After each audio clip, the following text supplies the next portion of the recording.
So మీరు చూస్తున్నారు కదా అద్భుతమైన ఆర్చ్ ఎంత బాగుందో, చాలా బ్యూటిఫుల్ గా ఉంది కదా. లోపల కూడా మీరు ఇల్లు కట్టుకోవాలనుకుంటే దానికి సంబంధించిన డెవలప్మెంట్స్ అన్ని కూడా పూర్తయ్యాయి. ఈ వెంచర్ వచ్చేసి హెచ్ఎండిఏ మరియు రేరా అప్రోడ్ వెంచర్. ఈ వెంచర్ వచ్చేసి 22 ఎకరాల్లో ఏర్పాటు చేయబడి ఉంది.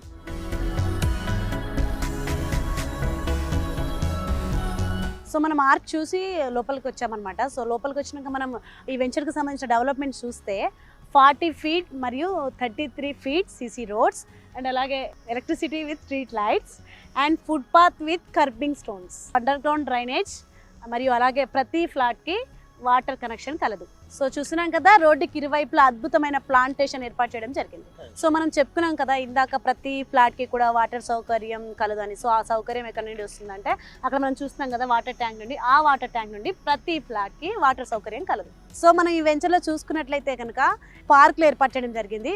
అలాగే స్పెషల్గా అయితే మనం అక్కడ చూడొచ్చు పిల్లల గురించి ప్రత్యేకంగా ప్లే ఏరియా ఏర్పాటు చేయడం జరిగింది. సో అక్కడ చూసుకుంటే స్పెషల్ అట్రాక్షన్గా గజీబో ఏర్పాటు చేయడం జరిగింది.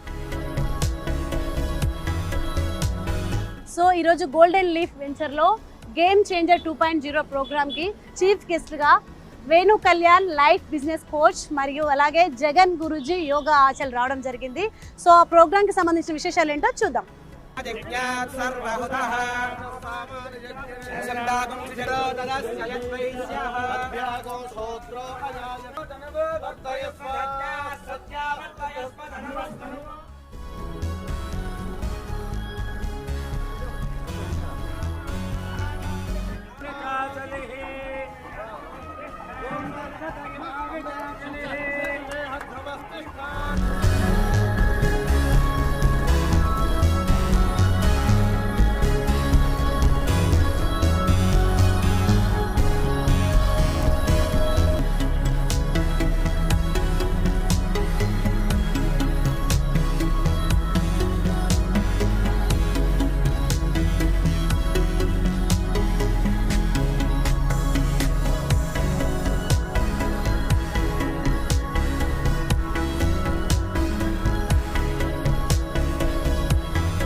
ఎప్పుడైతే ల్యాండ్ అనేది ఫస్ట్ టైం ఎక్వైర్ చేసినప్పుడు ప్రీ లాంచింగ్ కింద ఆఫర్ ఇచ్చి లాంచ్ చేస్తారు.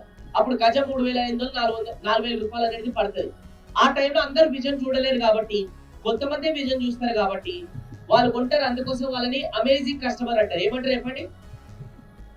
ఇంకా 70% కొన్నారు, 30% కొంటారు. 70% ఎందుకు కొన్నారంటే ఆ రాళ్ళు కొండలు రప్పలు క్లీనింగ్ ఎప్పుడైతే డెవలప్మెంట్ ఎప్పుడైతే మాకు ఎప్పుడు పెరుగుతుంది అని చెప్పేసి విజన్ చూడరాదు. బీ టైప్ కస్టమర్ ఏంటంటే ఇప్పుడు ఒక సగం కన్స్ట్రక్షన్ అనేది స్టార్ట్ అయిపోయింది. అప్పుడు గజం కింద దొరకదు మనకి, ఎస్ఎఫ్టీ కింద దొరుకుతుంది అనమాట. అప్పుడు ఎస్ఎఫ్టీ వచ్చేసి మినిమం 6,000 రూపాయలు అవుతుంది అనమాట. అప్పుడు కొంతమంది 50% మంది కొనడానికి వస్తారు. ఎందుకు? ఇప్పుడు క్లీనింగ్ అయిపోయింది, కన్స్ట్రక్షన్ కూడా స్టార్ట్ అయిపోయింది, చలో ఇప్పుడు ఎస్ఎఫ్టీ చొప్పునన్నా మనం కొందామని చెప్పేసి వాళ్ళు డిసిజన్ అంటే తీసుకుంటారు. అందుకోసం వీళ్ళని ఏమంటారు అంటే బుద్ధు అంటారు అనమాట. ఎందుకంటే నిజంగా వీళ్ళకి బుద్ధి లేదు. ఎసానో గజం ఎక్కడ, ఎస్ఎఫ్టీ ఎక్కడ, సరే ఇల్లు పోనీయండి. దీని తర్వాత నెక్స్ట్ ఉంటుంది అది సి టైప్ అనమాట. అంటే ఇప్పుడు రెడీ టు ఆక్యుపై, అంటే ఇప్పుడు వాళ్ళు జస్ట్ అందులో వెళ్ళి గృహప్రవేశం చేసుకోవాలి. ఇప్పుడు చాలా మటుకు దీన్ని ఏం చేస్తారంటే ఆ 20% మిగిలిపోయిన వాళ్ళు కొనడానికి ఇష్టపడతారు.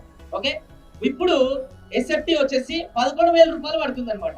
ఇక 20% మంది కూడా సచ్చినట్టు కొనాలి. ఎందుకంటే వాళ్ళ ఆఫీస్ లో ఆ డెవలప్మెంట్ ఆ చుట్టుపక్కల ఉంటాయి కాబట్టి సచ్చినట్టు కొనాలి. ఇప్పుడు చెప్పండి, గజం వచ్చేసి 4,000 ఎక్కడ, సెకండ్ టైం ఎస్ఎఫ్టీకి 6,000 ఎక్కడ, ఇప్పుడు ఎస్ఎఫ్టీ రెడీ టు మూవ్ వచ్చేసి 11,000 ఎక్కడ. ఇప్పుడు ఆ 11,000 కూడా ఎవరైతే పెట్టి ఆ 20% కొంటున్నారో దాంట్లో కూడా పెద్ద బాధకరం ఏంటంటే ఒకప్పుడు వాళ్ళు ల్యాండ్ కొనడానికి ఏదైతే బడ్జెట్ జమ చేసుకున్నారో ఇప్పుడు ఆ బడ్జెట్ పెట్టి 20% డౌన్ పేమెంట్ 80% ఈఎంఐకి పోతున్నారు వాళ్ళు. అండ్ 80% ఈఎంఐకి ఏదైతే పోయి లోన్ తీసుకొని ఆ అపార్ట్మెంట్ లో ఫ్లాట్ కొన్న తర్వాత కూడా ఏ రోజు కూడా మనశ్శాంతిగా వాళ్ళు ఉండలేరు ఆ ఇంట్లో. ఎందుకంటే ఈఎంఐలు కట్టడంలో జీవితం పోతుంది కాబట్టి. సో అందుకోసం రియల్ ఎస్టేట్ లో వాళ్ళు మాత్రమే సక్సెస్ఫుల్ అవుతారు ఎవరైతే విజన్ చూడగలుగుతారో. చెప్పండి, ఏం చూడగలుగుతారో? విజన్ చూడేసిన వాళ్ళే సక్సెస్ఫుల్ అవుతారు. Now ఇప్పుడు హాయ్ అండి, నేను రమ్య బెహ్రా. రియల్ ఎస్టేట్కి సంబంధించిన అప్డేట్స్ని తెలుసుకోవడానికి రియల్ ఎస్టేట్ టీవీని సబ్స్క్రైబ్ చేసుకోండి.